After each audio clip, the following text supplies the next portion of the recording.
Hello friends, welcome to my channel. Welcome to another video of ITR 2. आज के video में हम लोग ITR 2 में ये देखेंगे कि CYLA, BFLA, CFL एंड इससे रिलेटेड जो अदर डिडक्शन से रिलेटेड शेड्यूल्स हैं ये कैसे आप फिल कर सकते हैं for easy filing of ITR 2. Last video में मैंने हेड्स कवर किए थे, salary head, house property head, capital gain and other sources, और इसके साथ हमने डिस्कस किया था किन किन पे ITR एप्लीकेबल है 2.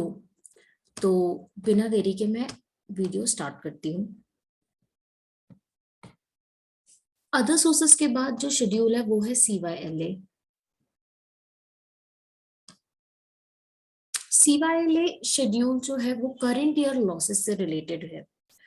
करंट ईयर लॉसेस मींस कि आपकी जो भी हेड में आपने इनकम बताई थी, सैलरी हेड में, हाउस प्रॉपर्टी हेड में, कैपिटल गेन में, अदर सोर्सेस में, करंट ईयर की इनकम और करंट ईयर की लॉस सेट ऑफ होने के बाद अब आपका जो लॉस है करंट ईयर का वो क्या है ये शेड्यूल बताता है. ये सारी चीजें ऑटोमेटिकली फिल्ड अप होगी as per your information disclosed in respective heads. आपको इसमें कुछ भी नहीं करना है, आपको सिर्फ कंफर्म पे क्लिक करना है. आपने अगर इंफॉर्मेशन सही डाली होगी शेड्यूल में तो CYLA में भी सही दिखेगी. अब ब्रॉड फॉरवर्ड लॉसेस वाला जो शेड्यूल है BFLA, इससे पहले आपको CFL शेड्यूल को फिल करना है. मतलब कि आपके जो अभी तक के लॉसेस है प्रीवियस ईयर्स के वो आपको बताना है रिटर्न में कि कौन कौन से साल के कितना लॉस है. यहाँ पर assessment year, date of filing और कौन से हेड में लॉस था ये बताना रहेगा. इससे रिलेटेड मुझसे काफी व्यूअर्स के डाउट आए हैं कि फॉर एग्जांपल अगर 16-17 से रिलेटेड कोई लॉस है हाउस प्रॉपर्टी का, तो जब हमने ओरिजिनली रिटर्न फाइल की थी तब फॉर एग्जांपल 10,000 था लॉस. फिर नेक्स्ट ईयर जब असेसमेंट ईयर 17-18 की रिटर्न फाइल की तो कुछ इनकम था, उससे फॉर एग्जांपल 2,000 सेट ऑफ हो गया. तो अब जब हम फाइनेंस असेसमेंट ईयर 22-23 की रिटर्न फाइल कर रहे हैं तो क्या लॉस हमें 16-17 में दिखाना है, 10,000 दिखाना है या 8,000 दिखाना है? तो आपको वो अमाउंट दिखाना है जो आज ब्रॉड फॉरवर्ड है रिलेटेड टू असेसमेंट ईयर. आज के अगर असेसमेंट ईयर 22-23 की बात करें तो 10,000 ओरिजिनल लॉस था, 2,000 सेट ऑफ हो गया 17-18 में, तो आज उसके बाद कुछ भी सेट ऑफ नहीं हुआ, सिर्फ इनकम रही, तो सेट ऑफ नहीं हो पाया फॉर एग्जाम्पल. तो जो 16-17 का जो आप लॉस बताएंगे हाउस प्रॉपर्टी वो 8,000 बताएंगे, क्योंकि अब आप चाहते हैं कि जो फर्दर बैलेंस आपका लॉस है 8,000 वो सेट ऑफ हो. अगर आप यहाँ पर 10,000 बताएंगे तो करेंट ईयर की जो इनकम है उससे 10,000 सेट ऑफ होगा, विच इज रॉन्ग, क्योंकि 10,000 से 2,000 तो ऑलरेडी सेट ऑफ हो चुका था. तो इस वजह से आपको यहाँ पर बैलेंस जो कैरी फॉरवर्ड है अप टू असेसमेंट ईयर 22-23 वो अमाउंट बताने हैं आफ्टर सेटिंग ऑफ. तो जब आप यहाँ पर CFL शेड्यूल में अमाउंट बता देंगे ब्रॉड फॉरवर्ड लॉसेस के, देन जो BFL शेड्यूल है उसमें फर्दर सेट ऑफ हो जाएगी जो करंट ईयर की इनकम करंट ईयर के लॉसेस से सेट ऑफ होने के बाद बच रही है. इसके बाद जो ब्रॉड फॉरवर्ड लॉस आपने इंफॉर्मेशन बताई है CFL शेड्यूल में उससे यहाँ पर लॉस आ जाएगा और सेट ऑफ रिस्पेक्टिवली हो जाएगा. तो जो हायरार्की है इन तीनों शेड्यूल में वो है CYLA आप पहले देखें, उसके बाद CFL शेड्यूल फिल करें एंड देन लास्ट में BFLA शेड्यूल फिल करें. आपको फिल नहीं करना है, आपको सिर्फ चेक करना है कि अमाउंट सही डाला है कि नहीं CYLA और BFLA में. CFL schedule current carry forward to future year में जो लॉस वाला शेड्यूल है उसमें आपको अमाउंट फिल करना है असेसमेंट ईयर वाइज. नेक्स्ट जो शेड्यूल है वो है शेड्यूल स्पेशल इनकम का. इनकम टैक्स में जो भी इनकम में स्पेशल रेट से टैक्स लगता है वो इस शेड्यूल में रिफ्लेक्ट करेगी. अब इस शेड्यूल में कैसे रिफ्लेक्ट करेगी, आपने जो भी हेड्स में इनकम बताई है, सैलरी हो गई, हाउस प्रॉपर्टी होगी, कैपिटल गेन हो गया, अदर सोर्सेज हो गया, जब आप इनमें इंफॉर्मेशन बताएंगे तो यहाँ पर ऑटोमेटिकली वो इंफॉर्मेशन ली जाएगी। जैसे आप कैपिटल गेन में जब इंफॉर्मेशन बताएंगे तो यहाँ पर कैपिटल गेन का भी अलग पॉइंट है, वहां पर ऑटोमेटिकली रिफ्लेक्ट होता जाएगा। जैसे DTAA से रिलेटेड STCG हुआ है तो उसमें स्पेशल रेट से टैक्स लगेगा 1%, तो यहाँ पर वो अमाउंट आ जाएगा। बस आपको क्या करना है, जब आप कैपिटल गेन में इंफॉर्मेशन बताएं तो वो DTAA वाले शेड्यूल में बताएं। ऐसे ही सारे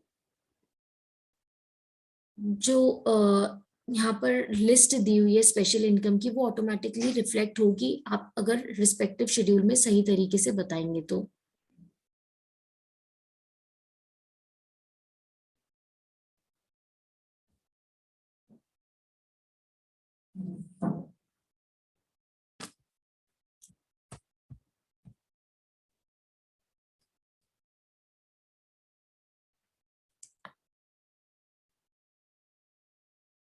स्पेशल इनकम शेड्यूल के बाद है डिडक्शन का।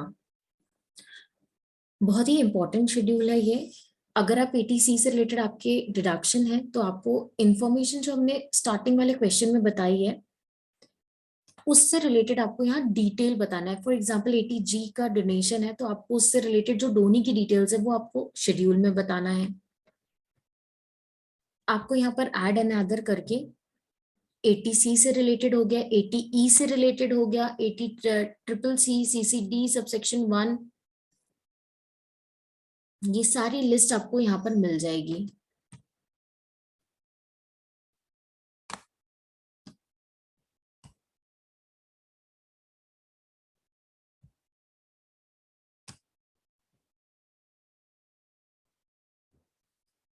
पार्ट C में जब आप ऐड एंड अदर करेंगे तो आपको सेविंग बैंक इंटरेस्ट से रिलेटेड जो डिडक्शन मिलता है ATTTA और ATTB का, वहां पर आपको मिलेगा ये ऑप्शन।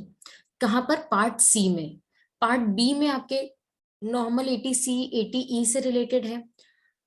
पार्ट C में जब आप करेंगे तो वहां पर आपको सेविंग बैंक इंटरेस्ट से रिलेटेड डिडक्शन मिलेगा।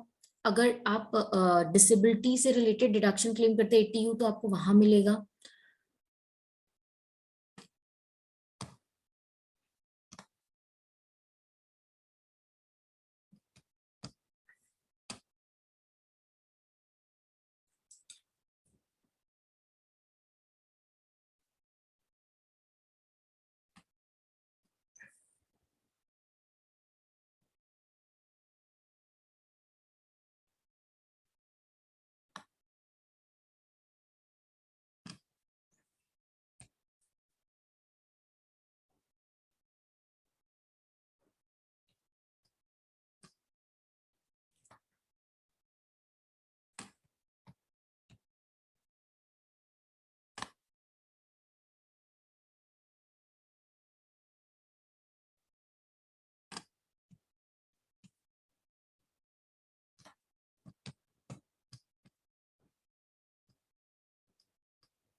आप जब स्टार्टिंग क्वेश्चन में ATD और ATG से रिलेटेड यस करेंगे तो आपको यहाँ पर शेड्यूल उससे रिलेटेड मिल जाएगा, क्योंकि ATD में भी हमें ये बताना रहता है कि सीनियर सिटीजन से रिलेटेड कितना प्रीमियम कंट्रीब्यूट किया है और नॉन सीनियर सिटीजन से रिलेटेड कितना कंट्रीब्यूशन किया है। वैसे ATG के लिए सेपरेट शेड्यूल होता है। वहां मैंने अभी नो किया हुआ है इसलिए यहाँ पर शेड्यूल दिख नहीं रहा। आप पहले क्वेश्चन में यस कर दीजिएगा तो आपको यहाँ ऑप्शन मिल जाएगा। डिडक्शंस के बाद है स्पेसिफाइड पर्संस इनकम। ये है जिन आपकी अगर इनकम, जो भी एसएससी रिटर्न फाइल कर रहा है, अगर उनकी इनकम में कोई ऐसी इनकम क्लब हो रही है स्पाउस से रिलेटेड, माइनर चाइल्ड से रिलेटेड, तो उसकी इंफॉर्मेशन आपको schedule SPI specified person income schedule में बतानी है। ये सेक्शन 64 से गवर्न होता है। तो आपको ऐड डिटेल्स करके नेम ऑफ द पर्सन बताना है, उनका पैन, आधार, रिलेशनशिप क्या है, कितनी अमाउंट क्लब हो रहा है और क्यों हो रहा है, कौन से हेड में वो टैक्सेबल है, वो बताना है।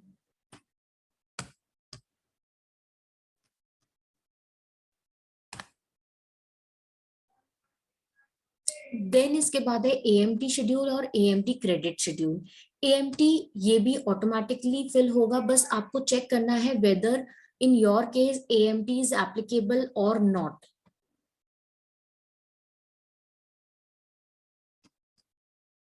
जो टैक्स आपका बन रहा है वो नॉर्मल इनकम टैक्स के हिसाब से बन रहा है या एएमटी की वजह से मिल रहा है। अगर एएमटी की वजह से है तो एएमटी क्रेडिट भी आपको जरूर मिलेगा।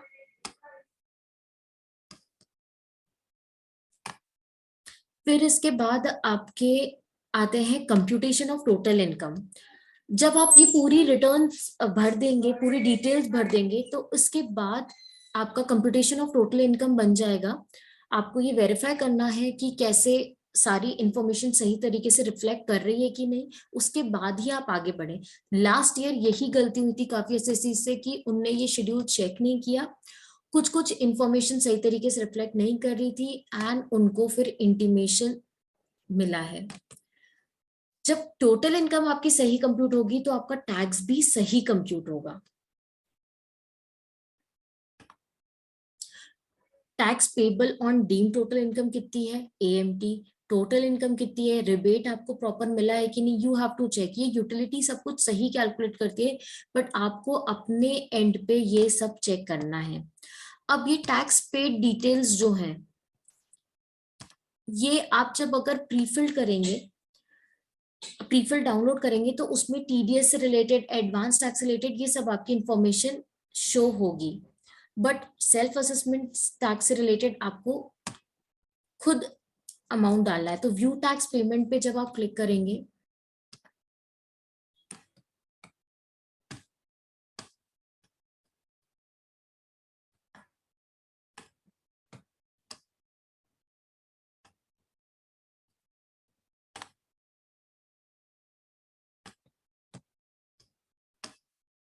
टैक्स पेमेंट शेड्यूल दिख नहीं रहा है, आप कर सकते हैं 80G से रिलेटेड भी आप शेड्यूल ऐड कर सकते हैं। एडेड नहीं था इसलिए हमें नहीं दिख रहा था। 80D से रिलेटेड ऐड कर सकते हैं। और टैक्सेस में detail of tax payment add कर रहा है मैंने। और ऐसे आपका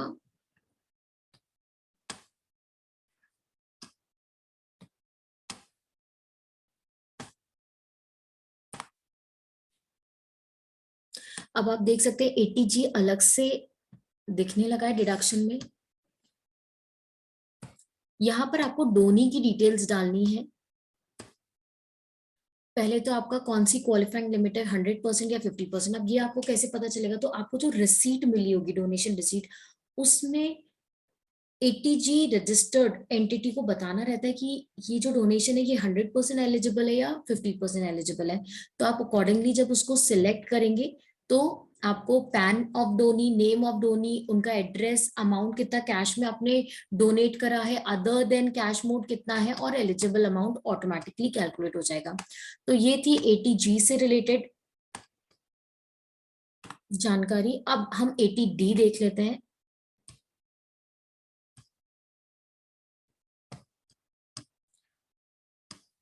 डिडक्शन से रिलेटेड आपको कोई भी डाउट हो तो इन सब से रिलेटेड मैंने सेपरेट वीडियो बनाया है, आपको इनकम टैक्स प्लेलिस्ट में मिल जाएगी। और मैं कोशिश करूंगी वीडियो डिस्क्रिप्शन में भी उसका लिंक दे दूं। जैसे 80D से रिलेटेड हो, नेशनल पेंशन स्कीम से रिलेटेड है, एलआईसी से रिलेटेड है, ये सबसे रिलेटेड मैंने सेपरेट वीडियो बनाए हैं।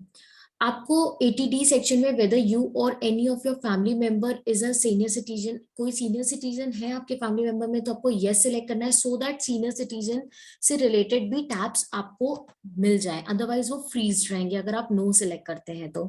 और उसके बाद आपको हेल्थ इंश्योरेंस से रिलेटेड बताना है, मेडिकल प्रीमियम कितना पे किया है, अगर कोई प्रिवेंटिव हेल्थ चेकअप आपने इनकर किया है ड्यूरिंग द फाइनेंशियल ईयर तो आप वो बता सकते हैं। प्रिवेंटिव हेल्थ चेकअप कैश में अलाउड रहता है, बट जो मेडिकल प्रीमियम है वो कैश में नहीं है अलाउड।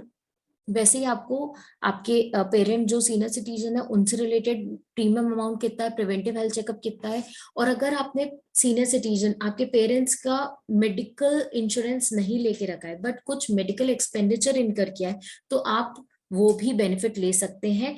बट तभी ले सकते हैं जब आपके आपने पॉलिसी नहीं ली है पेरेंट्स से रिलेटेड।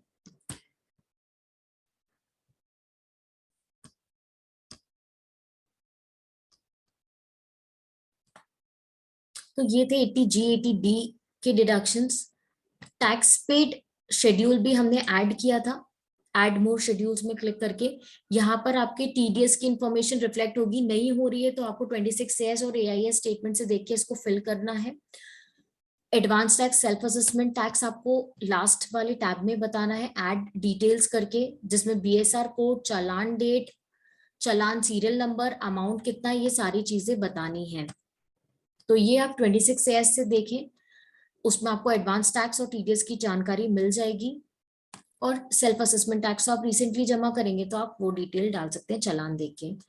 तो ऐसे ITR 2 आप फाइल कर सकते हैं। इसके बाद आपको सिर्फ प्रोसीड टू वेरिफिकेशन में जाना है और वहीं से डायरेक्टली अपलोड हो जाएगी रिटर्न। अपलोड नहीं हो रही है तो वहां डाउनलोड जेसन का ऑप्शन आएगा, आप डाउनलोड करें, इनकम टैक्स में लॉगिन करें एंड वहां फाइल इनकम टैक्स रिटर्न में जाके जेसन फाइल को अपलोड कर दें। तो ऐसे आप ITR 2 फाइल कर सकते हैं। ये मैंने 2 वीडियोस बनाए थे सो दैट डिटेल में आप समझ पाए। होप आपको ये समझ आई होगी। कोई भी डाउट हो तो आप मुझे कमेंट सेक्शन में बता सकते हैं, मैं आंसर करूंगी। और इस वीडियो को लाइक करें, शेयर करें एंड मेरे चैनल को सब्सक्राइब करें। Thank you.